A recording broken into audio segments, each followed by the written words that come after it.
Good day, everyone. How do we see nature as an inspiration in building our homes, buildings, and parks?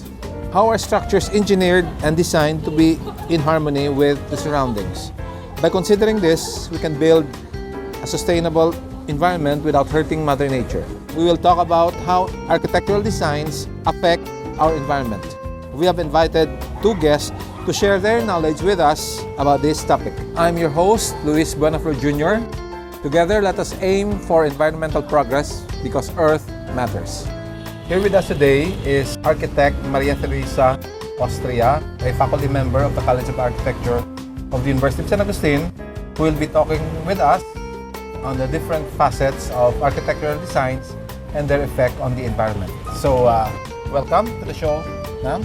How would you want me to call you? Tess. Tess. Welcome, Tess, and it's a pleasure having you. Same here. Okay, let's go to the first question. Tell us, what is the role of architectural design? Well, architectural design, I would always tell my students that you study architecture basically to represent or deliver space in human use, which is complying to theories set by Vitruvius. So technical siya. So ang ginset niya na is to comply with beauty, strength, and utility. So tama siya ka-theoretical. But then, kung ibutang talang bisa simple lang ang lingwahe, ang design, architectural design is setting the parameters for creating a space that is safe for human use or habitable siya. Considering that you are with the academy, are you a standard or a classic architect who would design based on the rules, or are you one who would think out of the box? I would like to think from out of the box because that's basically about creativity. Architecture is about creativity. I would like to know is, what are the effects of buildings, structures in our environment? The effects is basically the carrying capacity of the building. So it's like planting a tree.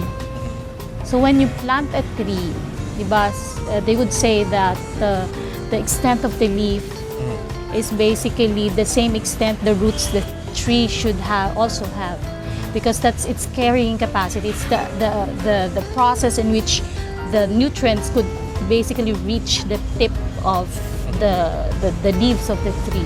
So when you build, a tree can be innocent, but buildings are not. They're very technical. Yes. So it should be able to carry the everyday activity of the humans who would occupy the space. So it starts from the moment you wake up on the things that you do. Basically, you would drink water. So your house should have those systems. Or you swim, or you exercise, or you have breakfast, you have to cook. So all those things you have to integrate into a building. So the effects is depending on the amount of or the numbers of building users a building could sustain. So it also has a carrying capacity. If there's too much people, of course, things should also, your utility system should also increase. The building will collapse? At first, it doesn't collapse. But then, when it manifests overcapacity, so collapse would be the load. The load would be the numbers of people inside it and the numbers of furniture. If it's overloaded, it collapses. And there are environmental factors to consider also, like movement of the earth, the weather, the climate. So those are the aspects or external environment that would also affect the carrying capacity of the building. Let me put it this way, Tess. Is a building or a structure per se, like this one for example, is it basically good or bad for the environment? It's too broad to say if it's not good. It's good because it basically Shelters people. shelters people. It helps us because geographically we occupy the space. It serves us. But then it's bad when we overdo it. Or when you alter the environment. And you, Because yes, You built a structure, you alter the environment. you alter the environment. That's always bad. And yeah, and also the soil, its bearing capacity, or the performance of the space that supports you should be sustainable also. The space should be enough for a certain number of people. Principles of sustainability applies. So we can say that the flooding that we have seen, that we've been experiencing lately, not only in our city, but in Metro Manila, would be the result of bad architectural design? Not really bad architectural design, but it's generally the decisions that we make. You know, they've been building on what was supposed to be creeks, esteros. So that's bad architectural design. We can't say that it's an architectural design, because architectural design is also a decision making. But sometimes you don't consult architects to build, right? So people who build on the creeks don't really consult or don't conform to policies to build. So we just make decisions to build. But where to build is another decision. Yes, it should be. It's a decision-making process. It involves. It's like how do I put it? I'm a mother. There's a saying that it takes the whole community to raise a child. To build a house, it also involves the whole community. So making that decision affects everybody. So building that house basically is not just building for yourself. You should think of the environment, your neighborhood. So it's not just the structure, but the people. Yes. What would be the solutions that we can come up to minimize the hazards it brings to the environment? There are many concepts and designs in architecture. Many people would basically conform to modernism, contemporary design, Yes. concrete. But in architecture education, or the trends in design also, which also overspills in architecture education, we're now going back to the vernacular type of architecture. Vernacular. Vernacular is just designing architecture that is basically a composition of your resources. Okay, Materials indigenous. around you. Indigenous to your area, and then also the manner on how it should be built should also be the manner how the people in traditionally lives. built it. So the materials would be sustainable. Yeah, sustainable. But there's a challenge to vernacular type. The challenge is now resiliency. How do you protect this kind of structure from typhoons? Yes, and they're more susceptible to nature's fury as compared to the buildings that we have.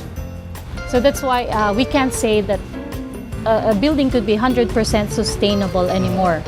So there are extents that we should still combine modern technology to vernacular style in terms of building and assembly to make the building sustainable. This is just an observation. Basically, the buildings in cities, the homes, the apartments, the townhouses, basically they're hot. Yes, they are. Unless you put an aircon system, it's basically hot.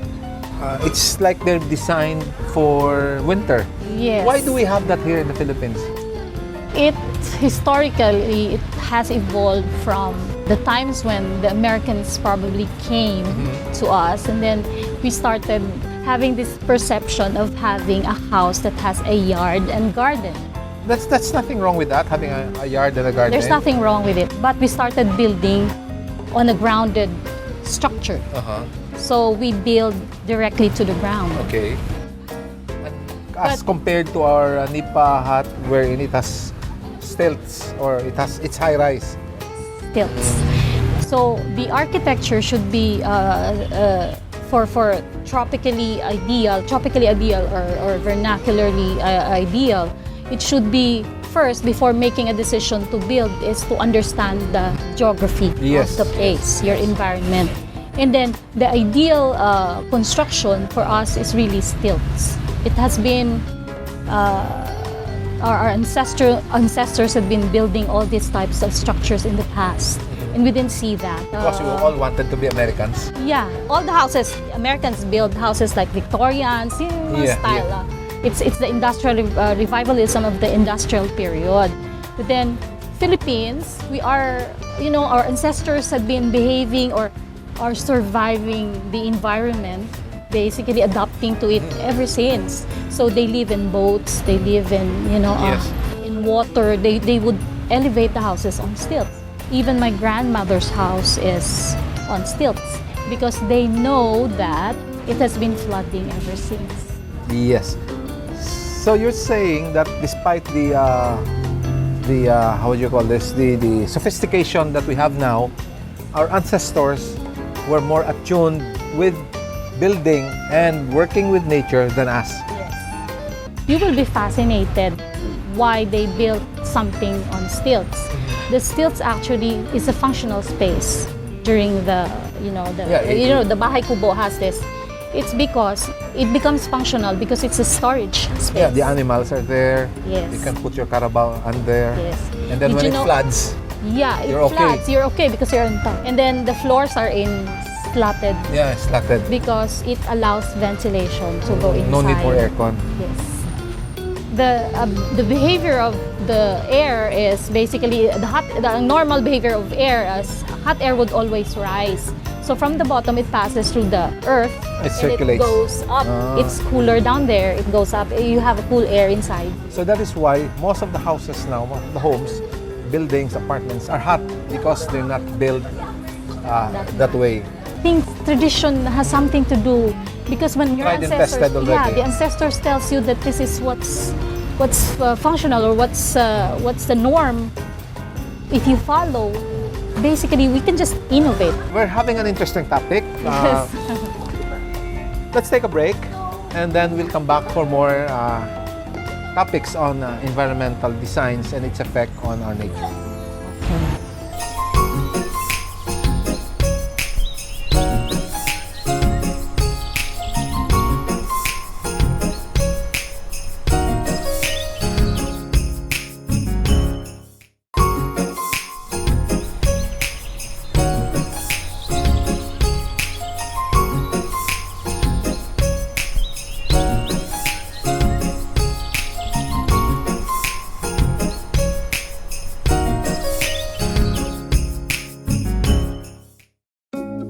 And we're back. Before the break, we were talking about environmental designs, architectural designs, and their effects on the environment. Now, let's find out what these designs are and what we can do to use it for today's modern needs. What's the difference between green architecture and sustainable architecture? Are they the same or are they two different animals? They're the same. So green architecture and sustainable architecture is Are one and the same. one and the same animal, Yes. just different mothers. Yes. Some kind of like Okay, could you give us a little background or tell us something what green architecture is all about? Okay, green architecture. There are elements or guidelines that we would follow designing a green architecture. First, the very broad sense is that you should design something that does not affect the ecological Balance. cycle, so you don't destroy the ecological balance. And then materials to use for the building should have zero carbon footprint. Yes. Something like that. So not just materials, but also The how structure you itself. how you design the building. Basically, it should adapt to the environment. And like you said earlier, we should have a naturally ventilated building. The materials, are they necessarily indigenous? They should be indigenous, but the issue would be fire ratings, especially for certain areas. We have building types, we have zoning standards. We have to conform to how buildings should be built, basically to qualify it as urban. So it's something that we have to conform also. That's why to attain green architecture or sustainable design, it has some levels. So we can't say it's 100%, but Bahay Kubo is 100%. You know, I've been going around Makati. I see buildings constructed And there is a sign. It's a sign that says this building is certified as a green building. Certified by there's a certification body for that. It's LEED, Yes, Leaders in Energy Yes, yes, Efficiency yes. Design. You see those signs on these buildings being made. You particularly see them in Makati, particularly the Central Business District. Do we have that in Iloilo? Not yet. So we don't have any green building in Iloilo, except the Bahay Kubo, of course.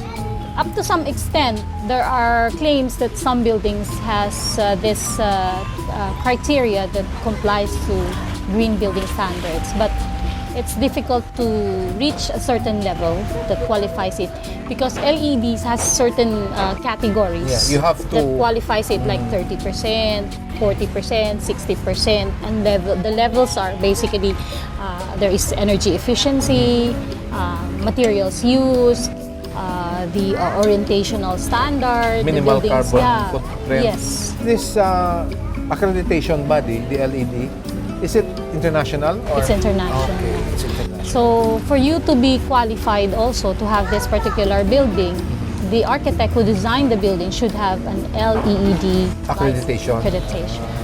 So And- that's why they have that kind of certification. If the architect who designed this building is an LED accredited architect, does that automatically say that this building is a green building? Yes. So It it's certifies it. that certifies it already. And do we have LED certified architects in Iloilo? Some are already attempting to qualify. We have architects who are In already Iloilo. studying, or most probably they've already taken an exam. They are from Iloilo, but most of them are OFWs. That I think is the requirement now. Yes, if you apply for as junior architects, probably. I've noticed in Iloilo, there seems what's fashionable now is heritage conservation. Yeah, it's sort of is the fashion now that we're conserving or preserving or restoring Conservation. buildings in Iloilo. What's your say on that?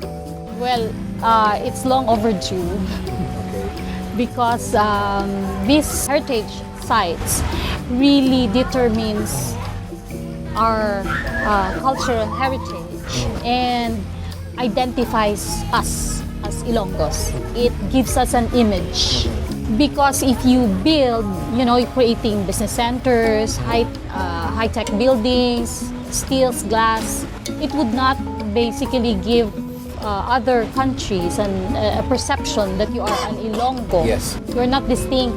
So it's important that we have an We image. maintain what we are. Yes. Let's say you're gonna build the building, Okay. and there are, let's say, trees around it. In that area, would you build around it or would you destroy it? The trees, definitely not. So you'd build around it? Yes.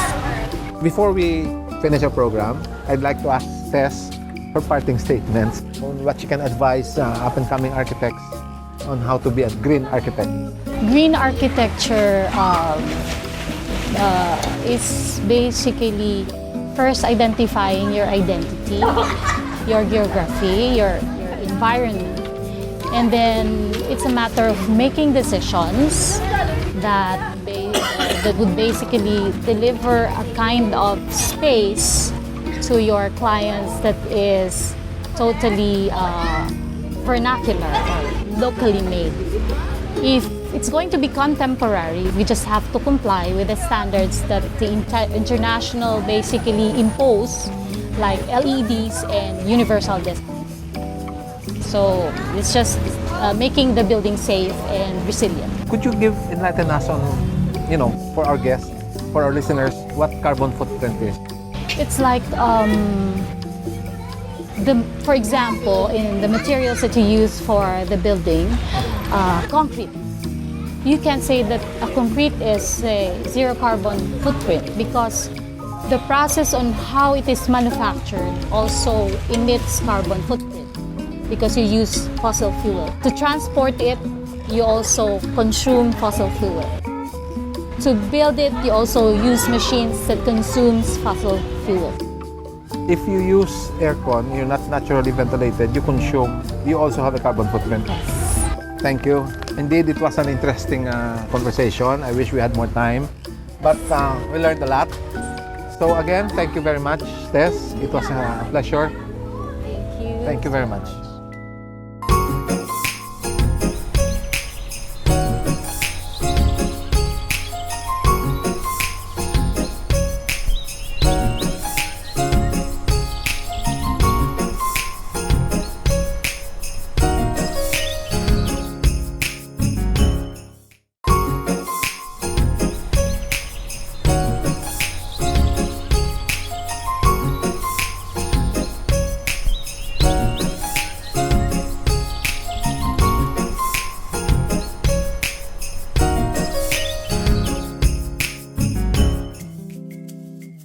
We are surrounded by interior designs from your homes and offices to shops and museums. We see the beauty of it, but interior designing is much more than its appearance.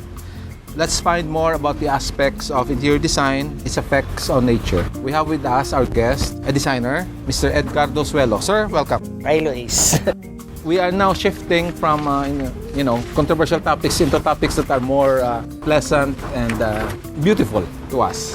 Let's start with the first question. What is interior design, or why is interior design important? Interior design is important because today it increases popularity worldwide.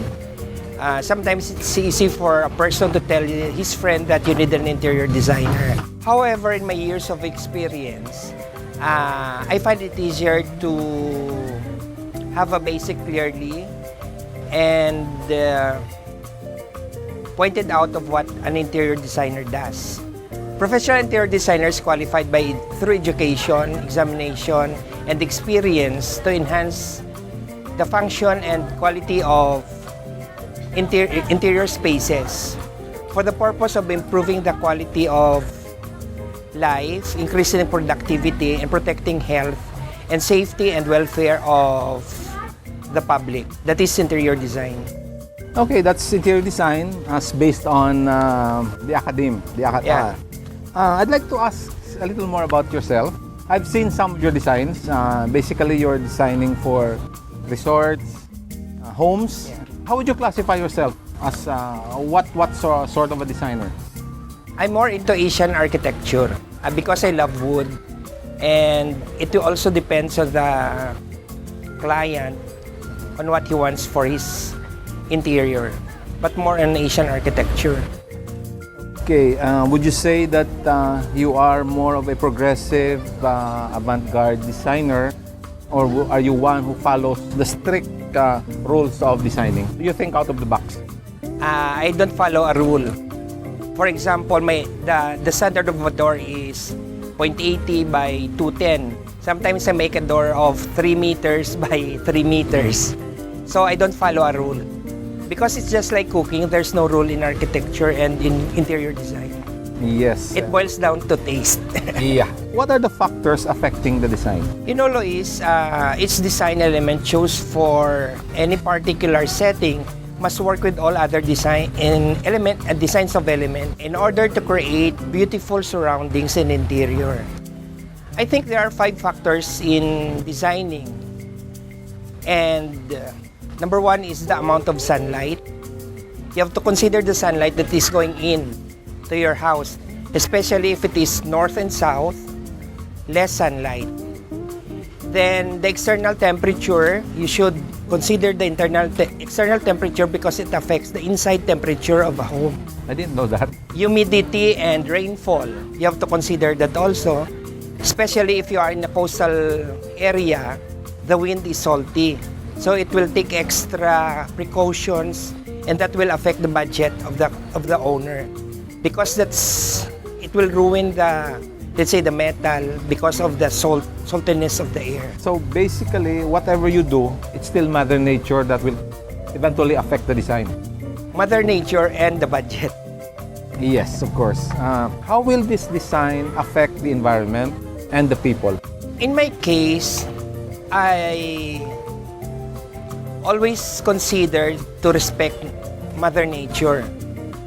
And also, I want my client to be happy about the outcome of the interior. But for me, I love nature and I have to protect the environment. What is your approach in achieving sustainable and environmental friendly design? I have to eliminate negative impact on the environment through skillful and innovative design, sensitive design. I want to create a project with meaningful innovation, balance between economy and society. I want to generate long-term relationship between user and the object, and to be respectful and mindful to the environment and social differences. Let's just say you're going to build a house. In the middle of the lot is a century-old tree. Would you build around it or would you cut it? As I've said, there's no rule in designing. So you can rearrange the arrangement in order to protect the tree. You can make, let's say, an inner garden or a pocket garden for the tree. Design is infinite, so you can really design in order, but not to destroy the surroundings or the environment. You will not cut the tree. I will not cut You'll it. build around it. Yeah. You think today's design trends support the environment? Yes, so is because we call this green architecture. We have green design already. This is the trend. It is an approach building that minimizes harmful effects on health and environment. When we call green design, this is to safeguard air, water, and earth by choosing eco-friendly materials such as a ventilation system designed for efficient heating and cooling, energy-efficient lighting and appliances, water-saving plumbing, minimal harm to the natural habitat, non-synthetic, non-toxic materials, locally obtained stones, responsibly harvested wood, use of recycled architectural salvage, and I am that because I am a picker of old wood turned into furniture, from scrap to cash. And lastly, especially respecting Mother Earth. So you are for sustainable design. I am. That's a trend now. It's not only fashionable now to be a sustainable designer for homes, for resorts, whatever, but it helps us human beings because, as we say, this is not ours, the earth. We are just stewards of the earth. Considering you just mentioned before that you are more on Asian designs, what would be the best materials suitable for Asian homes, particularly Asian resorts? As I've said before, I really love wood, but I'm using old wood. And if we cut wood, there should be a permit from the ENR before cutting it. Yes, obvious. And I'm not for illegal loggers. What other materials would be suitable for? I'm using bamboos, metals, rattan, depending on the call of the owner, the necessity of, especially in a resort. But I see to it that I will preserve the surroundings of an area or a project. Do you have a say when it comes to the design? Say the owner would want this, but you feel that it is not environmentally sustainable. You feel that it will, in the long run, destroy the environment. We have a 100% say because they're paying us to be a consultant, to guide them and to give them technical knowledge on how to make their house beautiful and pleasant, yet preserving the environment. Is the design now, the trending design now in homes, in resorts in the Philippines, is that sustainable? I believe it is sustainable now because you can always see in a building, for example, they put already vertical landscaping. In the interior of a hotel, you can see plants. And mostly now, the architects are using stones and wood from locally. It would be good if we use indigenous materials. So there's a school of thought in design, I've read this somewhere, that they build structures or homes wherein they don't use cement. They would use the old ways of putting it together. They don't even use nails for the wood. Is that possible here? It is very possible because in my case, I'm doing customized furniture. I'm not using nails, I'm using pegs. Oh, yes, yes. Oh. Of the So, same material. Of the same material. Or maybe you can use wood, you can use bamboo pegs for an accent. So it's really possible. And the blocks, stone blocks would make sure they fit together, that you don't need to cement them together. So that is more sustainable. There's no carbon footprint in that. Before we wrap up things, I would like to ask you a parting statement, your word of advice to would-be designers and to would-be customers. Let's build, let's make the environment beautiful and livable, but we should respect Mother Earth and let's go green. Well said, sir. And there you have it, everyone. I'm sure we were all enlightened about the effects of design on Mother Nature. Thank you again, Sir Edgardo Suelo. It was a pleasure having you. Thank you, Luis. If you have any queries about this episode, just message us on our Facebook account. You can also suggest topics for us, and we will discuss them on our next episode. Once again, I'm your host, Luis Bonfor Jr., aiming for environmental progress because Earth matters.